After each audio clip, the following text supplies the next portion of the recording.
Hello and welcome to Stream Tabulous. So we want to take a look at models today. So we might be using Automatic 11, we might be using Easy Diffusion, or we might be using Krita with the AI Diffusion plugin. And we'll take a look at Krita a little bit today, since it's the one that I'm using more than anything at the moment.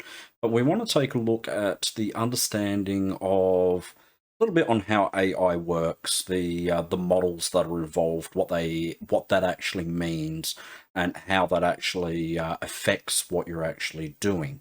So the first thing that we need to understand is there's no images in AI. A model is called a model, but it's a neural net of information. It is trained by showing the AI an image and then creating static over it over and over again till that image doesn't exist. And then you have your layers of the information of the image, which is destroyed with static, and then you have your AI learning, which is the creation of the model.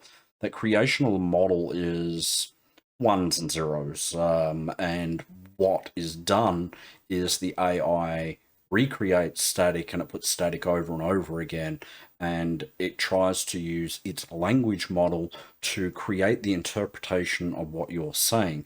Even if you describe with great accuracy the original photo, it's never going to look the same because AI is short-handed, so it doesn't have the world's best understanding of translating what you're trying to describe to create that artwork. It's like asking a million different people to describe the same thing. Everyone may have a different way of actually describing it. And we see that in crime cases where people describe the vehicles differently and so forth. And unless you can describe something with great accuracy, you're never going to get an accurate interpretation of it.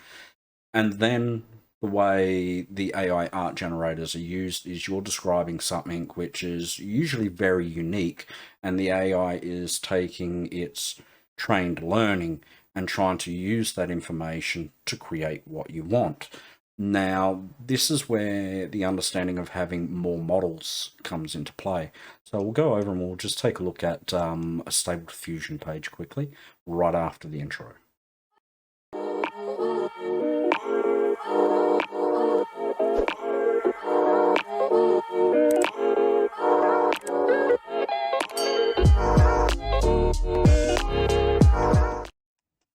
So here we are on a Stable Diffusion beginner's guide, and I'm going to leave this in the link below because it's actually very, very handy, and you'll come across to it, and it just tells you everything that you absolutely need to know about AI.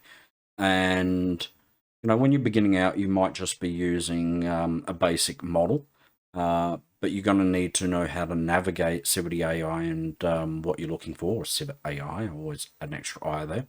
But you can see here, this is showing 3 examples of models. So you have realistic vision, which is based on photography. And then you have anything 3D, which is applying a cartoon style basically to it. Dream Shaper, which is a mix of the two. Every model that you use is different. Depending on what you are trying to achieve, you need to know what model you're using, your vision to create that artwork, how to control your prompting, and how to apply the right models and control those models in the direction that you're looking for.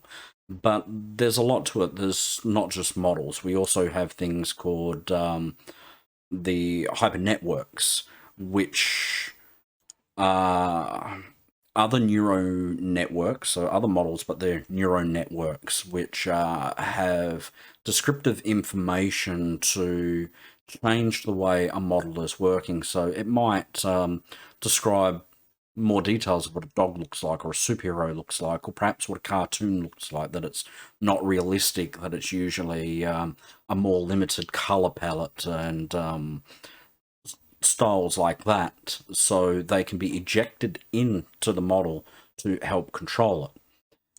It's the same with embeddings. It's the same sort of thing again. It's more wordings that goes in. And then there's the big one, which is the LoRa model, which you've seen myself use to put my face onto pictures. LoRa models are extremely powerful. You have your base model, which is a massive amount of training information, so it understands what a dog looks like, what a cat looks like, what a car looks like, what a plane looks like. Sometimes some models are missing something. Some models might not know what a train looks like, so you may have to try a different model until you get what you're actually looking for, like a Christmas tree, for example. So with a LoRa model, you can have a LoRa model just trained on Christmas trees. So when you're typing that, it's looking at the main model, and then it knows what a tree looks like, and then it goes, oh, and this is what a Christmas tree, my understanding of Christmas tree is, and it creates that vision. Works exceptionally well with faces, as you've seen. It works well with clothing. If you're training it without the head in it, if you're training it with the head in, you'll usually get that face overriding if you're trying to control a face. And of course, styles. I've trained a LoRa with my own art style, but of course, with the way it works, having a base system and then the other changes in the layers of that neural network, the training that you put into it to try to copy a style, in my case, my one, didn't work because it has all these other layers, and it goes, well, this is the basic brush work that I'm learning here, and this is what this looks like, and this is what this is, and it's combining them all together, creating something new, something unique, and it could be really beautiful. I mean, I'm bad at faces, and I cheat a little bit, always have when it comes to faces. And with the way the model worked, it's really beautiful with the way it creates the faces, and they're not really an anime face, and not as basic as mine. They have far more details in it. A lot of my paintings, I'll just do no face. So the way all the models work together is exceptional.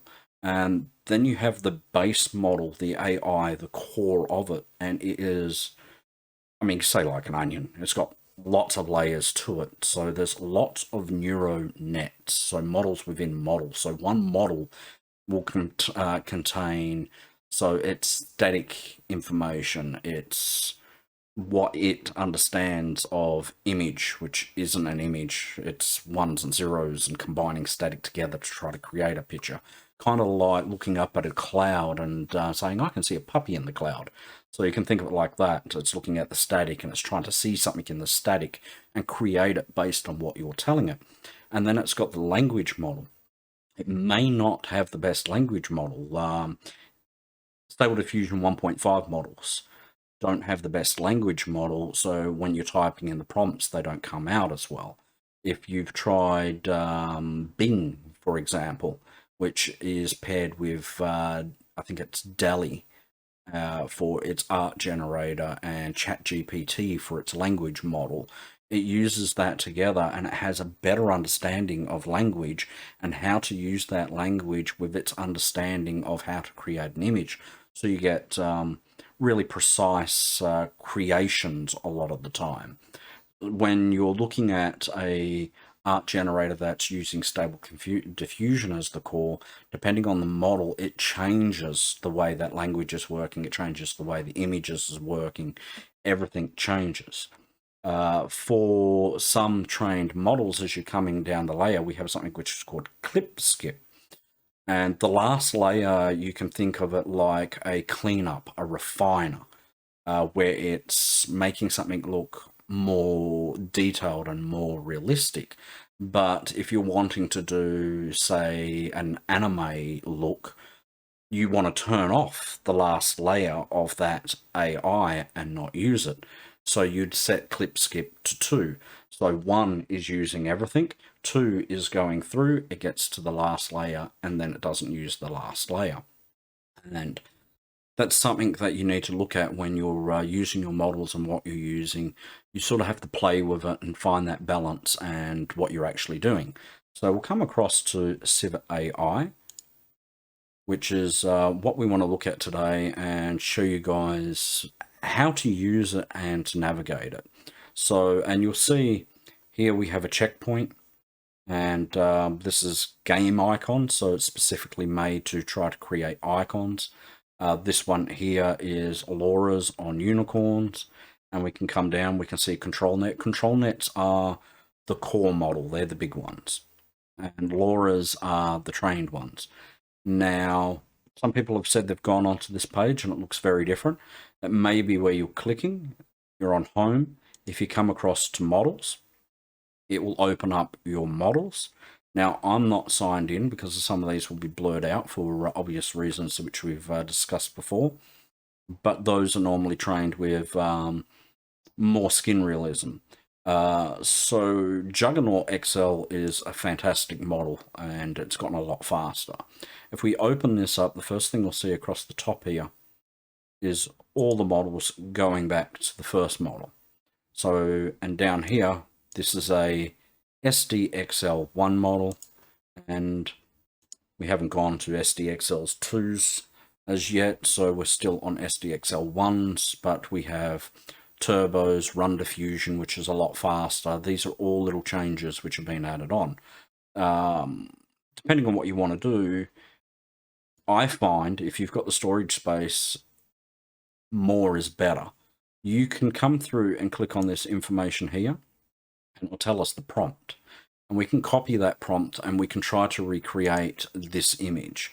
And since we have the prompt and this AI is trained to know this character as this, when you run this prompt with this model, you should get something which is almost identical because you have the exact prompting information, especially if you put in the seed. If you put the seed in, that is like, I've said it before, it's like opening a page to a book, and that page is always the same in the book. So when you put all these together, it is going to that page of the book, and it's like that specific memory that you have in vivid detail of that specific day, and it recreates that every single time. So you can test this, you can take the prompts and put them in, and then you can test it with the different versions and see how that image changes with each model that you use. So we'll come back to here and we'll go back to the models. If you come back to your filters, you'll actually see that you have checkpoints, embeddings, the stable diffusion page here. When you come down to embeddings, will actually tell you how to write your embedding and actually use your embedding to create the wording. You can see here, that would be the name of the downloaded embedding. So it knows specifically what it's creating for that embedding. With Laura's, it's an added model, which if we come over to CivitAI, into Krita, come over to this test one, and I've added a model here. You can add your Laura here. So this one is specifically a cat, and I've done cartoon. Then you describe it, and depending on what model you're using, what Laura you're using, the entire effect of what is being created changes. So come back across. So you can come through and you can specifically look at just Laura's. And then you can say, well, you know, I only want to do the SDXLs. And we can take a look at those. And it will reload and we can see just Laura's to add on to models to create specific things. So if you wanted the Star Wars character, you would add this Laura to it. And then underneath here, you would add that to here, and you'd have Grogu as a cartoon character rather than a more realistic. Usually when we click these, we should see our little Grogu character, Star Wars character come up. When we click that information and we come down, we can see the model that is being paired with this Laura to create this style of image. So you can mix and match them and create your artistic vision differently. So, and that's something to keep in mind. So there's all different ones you come through, and you can just go to checkpoints, turn Laura's off. You've got all, or you can just have trained. If we go to trained SDXLs, when this loads up, they're not merged. A merge is where someone has taken, say, Realistic Vision or Juggernaut, for example, and then they've taken this anime and they've put the two models together. That will create a new model which may look like this. Well, it's not going to look like that, but you get the gist. It will put this sort of look and this look together, so you'll end up with a 3D sort of anime-looking character. So that's what merged are. So these are just the realism ones here. So, and these are all main models. So you may want to come through and take a look at those. So, and you can go through and see what the art style is to it. So we can see there's a bit of a steampunk coming through here. You sort of got that steampunk running through there as well for the type of clockwork antique background that we have on it. We have sort of a mystical sort of look there. Obviously some style of Alice in Wonderland. We've got these wonderful vibrant colors coming through in high contrast. And each model that you use is not the same as another one. So when you're creating your artwork, you need to know what you want to do and mix it together to get that vision to come across. And then once that's done, you can just simply come through and you can select your model, you can play with it, you can adjust it and come through and just end up rendering what you're trying to create. So it's just a matter of mixing those models together and which are the neural networks and understanding how it's done. So on this one, we could change it again. So we'll run this once. If we come through up the top here and we come down, we can change more. So we can put this clip skip to 2. And then we can run it again, and that will have a different result. There's also a part of the neural net is underneath the quality presets, we have the samplers. Every sampler that you use will be different. So the ULA, which is one of my favorites, will have a different resulting look to the DPM. And that's because the language model, the styles, everything in it is slightly different again. So when we play with those and change them, that heavily affects what the model is going to create, because you're changing the neural network, you're changing the way it is linking with the way it is thinking. So one might be thinking more 3D, one might be thinking more 2D, one might be thinking more realism, one might be thinking more cartoon. So as you come through and you change various things in the samplers, it changes the entire way the model actually kicks out its image. So this one being a cartoon, the bottom layer is usually best turned off. So I would imagine having it on Clip Skip 2, we get cleaner images without the distortions that we get in this one. We can see it's very minute. It's not like a major change, but it is just toned back. And if we come under here again and we change this to EULA, we'll see it very different again. And of course, then we have the LCMs, which can be applied now to most models.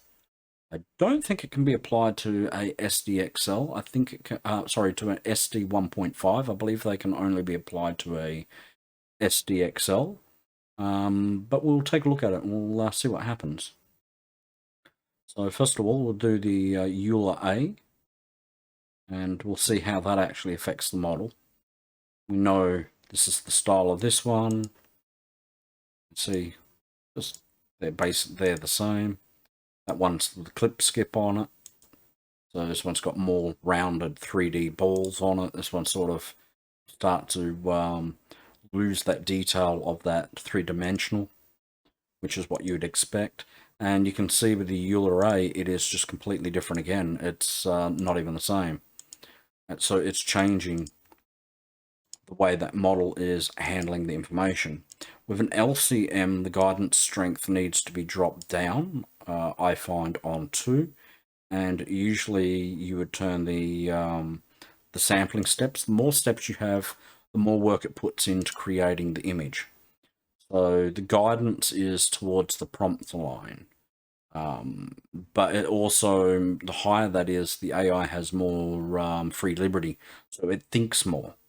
Where with an LCM, you're taking away its ability to think more independently, and it is just taking your keyword and finding what that means in the neural net. So they generally do work a bit faster. As I said, this is a 1.5 model, and they're not really, was never designed to work with that. So I believe this will be a hot mess, and it's taking a lot longer than it would if it was on an SDXL model, which tells me that the AI is getting very confused with it. But surprisingly enough, we have a fantastic image, which we don't have our tree there. As I said, with the LCM, it cuts down its free thinking, so it seems to be missing the tree and concentrating on the word cartoon cat. But it's not to say we can't run that again and see what happens. We could also control arrow up here and put weight on it, and put weight on that Christmas tree of 3. And we can come through and put weight on cartoon as 2. And we can put weight on cat as 2 to equal to the tree. And then we can run it again and see how that actually handles with the render. Keep in mind the GTX 1070 here is rather old, and I am encoding OBS through the actual graphics card as well. So these times are a lot longer than they usually would be. And the more I run, the more I fill up the RAM. So we can see how that changes. I mean, it's a very big difference every single time. This is the court case in regards to AI stealing people's artwork. In some countries has already passed where you can train the AI with copyrighted images, because it is now understood, as I'm showing here, that it's pretty much impossible to recreate that artwork because of the models don't have the information in it to create a one-to-one of the original. They are designed to create something completely unique. And we can see how that works with the way that neural net links to each other and the way it changes entirely every single time we do it. There you go, and we can see with the weights and the way the cartoon is done that it changes the image again. So that's CivitAI, and I'll leave the link down below so you can read up on embeddings and how to use those. They would be with the little outward sort of arrow things where you'd put the name of the embedding that you've downloaded, and of course you would put that in your embeddings folder in your models directory. So that'd be different for Easy Diffusion, Automatic 11, and of course the Krita AI Diffusions directory also, so which we've discussed in prior videos. So this gives you an idea of understanding models and how they play an impact, and it's very handy to go through and read and have a better understanding and then know how to apply them. Because if you wanted a, say something to look like Dragon Ball Z, for example, the best way to do it would be find a model which has that look to it, and then you'd find a LoRa which has those sort of character designs and styles to it as well. Pair those two together, and then you'd have to come through and find a sampler which will work with that well enough to create the vision that you're looking for. And that's one way to also control a constant style and a constant vision of what you're looking for, is to, and one of the things that I like with the Krita AI Diffusion is you can actually go through and create a name of a JSON and then you can link that model to that style every single time. So, and have the settings, the prompts, your samplers, so every single time you open it up, it is the same. You don't have to try to remember it, because if you forget it, then you'll end up with completely different artwork. And I think that's something which is really cool with the Krita AI diffusion. So yeah, hopefully this helps show you how to navigate the AI artwork and renders a bit better. It's also like very important if you're doing something like photo restoration, which is a big hobby of mine that I do for free, that you use models which are very realistic, and you may apply a LoRa to that, which is for skin imperfections, so you get more realistic when you're actually fixing a photo, because I mean, AI is absolutely beautiful at doing a photo. It saves a lot of time. What would take you weeks, you can literally do in under an hour. So yeah, don't forget, of course, to like, subscribe, and get the bell on for notifications, and share this video to your other networks and your other friends. Get on and look at the prior videos if you haven't checked them out. Check out the libraries, check out the playlists. There's a lot in there which will help you out. I am doing a lot of the Krita AI, and I'll be continuing to be working on those ones, because I think the tool is just absolutely fantastic and I love it a bit. So I'll show you more tips, tricks on how to use that with upcoming videos.